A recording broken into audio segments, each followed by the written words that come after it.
Hi everybody. So, I'm not used to videos. Just gonna start with that. Um, I really never saw myself doing videos because I'm a writer.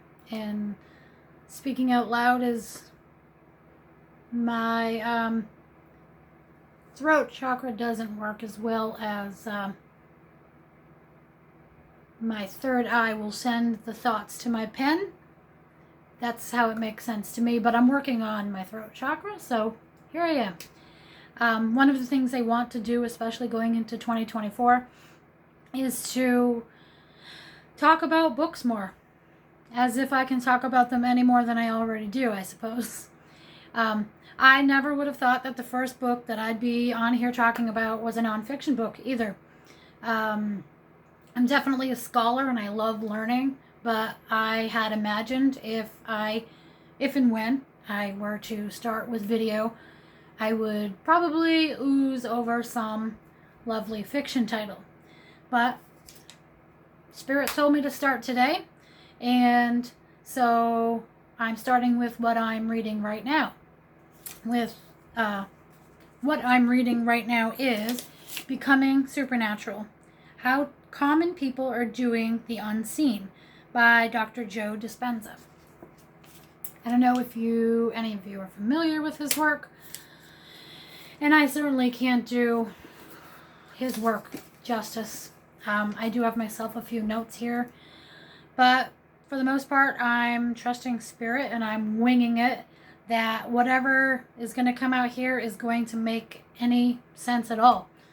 But my thought as I grow is that it makes sense to the audience who is meant to hear your message.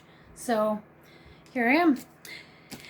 One of the things that I want to do, I've already been doing, and I'm learning how to lean into that more, is to talk more about how the healing world can integrate science and spirituality. How we don't have to keep thinking of that as two separate things.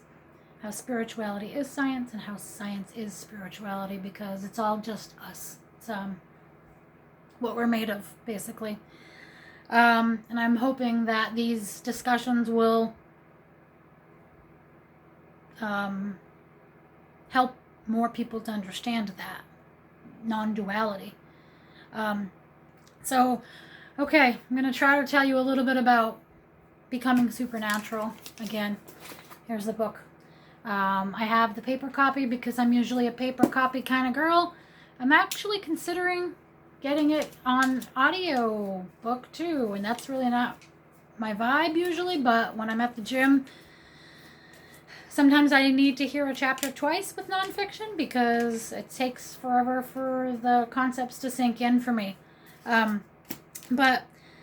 So it's been, I don't know, maybe 25 years or so since I've come to call myself a witch, and I'm understanding what that means more and more every day. You guys will hear a lot about my journey. You may have already read a lot about it in some of my writing, some of my chakra posts, some of my manifesting posts, things like that. But long story short, which is something I really suck at,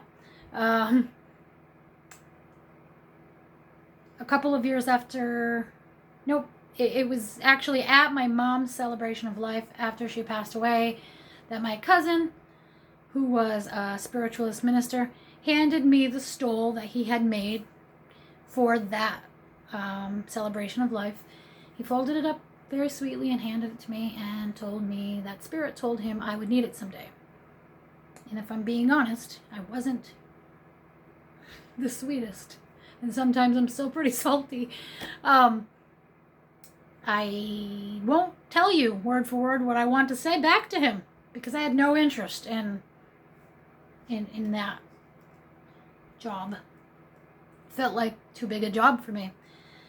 But anyway, now, years later, 7 years later, I'm able to understand how energy work links with that term that I identified with years and years ago, a witch. And Dr. Joe's book is helping me understand energy even more. I am looking at the time up here on the camera because, again, I'm not used to video. And I'm already past 5 minutes, and I'm trying to keep this kind of short. So what I want to do is give you just a little overview of the first couple of chapters I've read. It's really deep concepts. Again, I'm a note taker. I write in the margins. That's how I have to understand things. But basically, this book is teaching you how to gather your own magic, the magic we all have.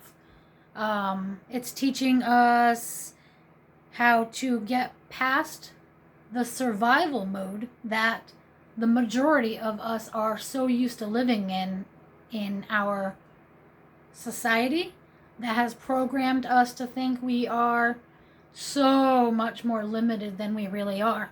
And I'm kind of getting emotional talking about this because it's unacceptable that we've been pushed down so much to ignore or not believe in this magic that we all have. And as a witch, I use the word magic, but we can call it whatever we want. We all have this energy. We all have this gift of love to give, and I do believe we have to start by understanding how to give it to ourselves. And becoming supernatural is teaching us how to get beyond the limiting beliefs we have about what we're capable of, to get beyond the programming that tells us we have to work 40 hours. We should, all of the shoulds, all of the have-tos. You should go to college. The only way to have a successful life is, these are a lot of fill in the blank kind of things that we've all heard these messages for years and years. And you can't help but start to believe them, to try to live according to these rules. So Dr. Joe is trying to teach us how to get beyond the stories we tell ourselves. The stories we've been told that now we are telling ourselves. That does not do this book any justice. And again, I'm only into chapter 2. I'm in an amazing study group with a bunch of like-minded folks who are so open to learning, and open is the best word. We're learning together. We're supportive. It's kind of a long haul sort of book study group, and the bottom line for me is learning how science meets spirituality is what's going to allow collective healing. And that's my mission, is collective healing. Personal healing, yes. Generational healing, absolutely. And collective healing, because why would I want to limit it to only feeling better myself? I want everybody to feel better. I want us all to reach our potential and just know joy again. Do the things that make us happy instead of focus on the shoulds and the programming and the stories that are not the same as our truth. So I'm not sure if I'm going to post this or not. I'm going to run it by a friend or two, and I'm going to see what they think. I don't know how to edit for the life of me, and frankly, I don't really want to learn right now. I think that if this is supposed to resonate with you, it will. And if it's just rambling, you'll move on, and that's okay. But I maybe think I should do one for every couple of chapters, because I'm just dipping my toe into understanding how this energy field is what we're creating. We're creating our own reality. And I know we hear that all the time these days, right? We're creating our own reality, but what that really means is so deep. So again, I've only kind of brushed the surface, and I am approaching 10 minutes, so I'm going to stop. But if you want to hear more about this book, I'll try to post more videos about it every couple of weeks. And thanks for listening. Thank you to all of my followers for reading my posts. I know that we collectively are all we're starting to come into an era where we believe in these things more, where we're remembering that this is truth, that we can heal ourselves in a lot of ways, on a much larger scale than society would want us to believe. So for all of you who follow my brand new fiction series and my manifesting posts, my chakra posts, all of my ramblings, I appreciate you. I have so much gratitude for my community. And I guess that's all for today. Thank you, and I'll be back. Have a great one.